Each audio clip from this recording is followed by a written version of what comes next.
Hi friends, ഞാൻ ഇന്ന് ഒരു ഓട്ടടയാണ് ഉണ്ടാക്കിയേക്കണത് കേട്ടോ. അതിന് വേണ്ടിയിട്ട് ഞാൻ ഗോതമ്പ് പൊടിയാണ് എടുത്തിരിക്കുന്നത്. അതിനകത്തേക്ക് മറ്റേ ചക്ക വരട്ടിയതുമുണ്ട്, തേങ്ങയും ശർക്കരയും കൂടി വിളയിച്ചതുമുണ്ട്. അത് രണ്ടും കൂടിയിട്ട് നന്നായിട്ട് അങ്ങോട്ട് കുഴച്ചെടുക്കണം. കുറച്ച് നെയ്യും കൂടി ചേർത്തിട്ട് നന്നായിട്ട് കുഴച്ചെടുത്തതിന് ശേഷം അങ്ങനെ ഉരുട്ടി വയ്ക്കണം. എന്നിട്ട് ഒരു വാഴയിലയിൽ വാഴയില വാട്ടിയിട്ട് അതിനകത്ത് പരത്തി നേരിയതായിട്ട് പരത്തിയിട്ട് മടക്കി എടുക്കുക. അങ്ങനെ ഒരു 3-4 എണ്ണം ഞാനിങ്ങനെ എടുത്തിട്ടുണ്ട് കേട്ടോ. നല്ല നൈസായിട്ട് പരത്തിയെടുക്കുക, എന്നാലേ പെട്ടെന്നത് വേവുള്ളൂ. അപ്പോൾ ഇതുപോലെ ഓരോന്ന് ഇതുപോലെ ചുരുട്ടി മടക്കി എടുക്കുക, ഒരു തരി പോലും പോവാതെ കണ്ട ഇതുപോലെ ആക്കിയെടുക്കുക. അങ്ങനെ ഒരു 3-4 എണ്ണം ഞാനിങ്ങനെ ഇതുപോലെ ആക്കിയെടുത്തിട്ടുണ്ട്.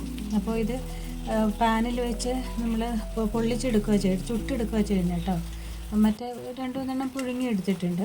അപ്പോൾ ഇതുപോലെ ചെറുതായി പരത്തി ഇതുപോലെ മടക്കി നമുക്ക് മറ്റേ പാനിൽ ചുട്ടെടുക്കാം. ഗോതമ്പ് പൊടിയാണ് എടുത്തേക്കുന്നത്. ശരിക്കും അരിപ്പൊടിയാണ് വേണ്ടത്, ഞാൻ ഗോതമ്പ് പൊടിയാണ് എടുത്തേക്കുന്നത്. അപ്പോൾ ചക്ക ഒത്തിരി കിട്ടിയപ്പോൾ ഞാനത് വേവിച്ച് വരട്ടി വെച്ചിട്ടുണ്ടായിരുന്നു. അപ്പോൾ ഒരിക്കൽ ഞാനിതുപോലെ ഉണ്ടാക്കിയതാണ്, അന്നേരം എനിക്ക് വീഡിയോ ഒന്നും എടുക്കാൻ പറ്റിയില്ലായിരുന്നു. അപ്പോൾ ഇതുപോലെ ഉണ്ടാക്കാമെന്ന് ഓർത്ത് എടുത്ത് ഫ്രിഡ്ജിൽ വെച്ചേക്കും. അപ്പോൾ കുറേശ്ശായിട്ട് ഇങ്ങനെ എടുക്കാമല്ലോ. അപ്പോൾ ഒരു പാൻ അടുപ്പത്ത് വെച്ച് നല്ലോണം ചൂടായിട്ടുണ്ട്. അപ്പോൾ ഇങ്ങനെ ഓരോന്ന് ഇതുപോലെ നിരത്തി വയ്ക്കുക. ഒരു 4 എണ്ണം എടുത്ത് വയ്ക്കാം. ഒരു 4 എണ്ണം ഇതുപോലെ വെച്ചിട്ട് മറ്റേ മീഡിയം ഫ്ലെയിമിൽ വെച്ചാൽ മതി കേട്ടോ. ഫുള്ള് വെച്ച് കഴിഞ്ഞാൽ ചിലപ്പോൾ കരിഞ്ഞു പോകും. അപ്പോൾ കുറച്ച് കഴിഞ്ഞ് നോക്കുമ്പോൾ അത് മറിച്ചിടുമ്പോൾ അപ്പുറത്തെ സൈഡും ഇങ്ങനെ വെന്തിട്ടുണ്ടാവും. അതിങ്ങനെ തിരിച്ചിട്ടിട്ട് ഒരു 5-6 മിനിറ്റ് വെച്ചിരുന്ന് കഴിഞ്ഞാൽ ഇതുപോലെ പൊള്ളിച്ചെടുക്കാം, എന്നൊക്കെ ചുട്ടെടുക്കാം. അത് നോക്കിയപ്പോഴത്തേക്കും വെന്തിട്ടുണ്ട്. നമുക്കത് ഒന്നും കൂടി തിരിച്ചിട്ടിട്ട് നോക്കാം വെന്തിട്ടുണ്ടോ എന്ന് നോക്കട്ടെ. വെന്ത് കഴിഞ്ഞാലുണ്ടല്ലോ ഇത് ഇലയിൽ ഇങ്ങനെ പറ്റി പിടിക്കില്ല, ഇങ്ങനെ പെട്ടെന്ന് ഇങ്ങനെ ഇഴുകി പോരും. അപ്പം നമുക്കൊരെണ്ണം അത് നോക്കാം കേട്ടോ. അപ്പം അത് പൊളിച്ച് നോക്കുമ്പോൾ ഉണ്ടല്ലോ കണ്ടോ, അത് ശരിക്കും ഇങ്ങനെ അടന്നിങ്ങ് പോരും. ചുട്ടെടുക്കണമായതുകൊണ്ട് വെള്ളമൊന്നും ഒലിക്കില്ല. പിന്നെ ശർക്കരയും തേങ്ങയും കൂടി വിളയിച്ച് വെച്ചേക്കണതിന് ഒലിക്കുകയില്ല കേട്ടോ. അപ്പോൾ ഇതാണ് ചുട്ടെടുത്ത ഓട്ടട. അരിപ്പൊടി കൊണ്ട് ഉണ്ടാക്കാം, ഗോതമ്പ് പൊടി ഉണ്ടാക്കാം. അപ്പോൾ ഞാൻ ഇന്ന് ഫ്രീ ആയപ്പോൾ ചക്ക വരട്ടിയതിരിക്കുന്നുണ്ട്.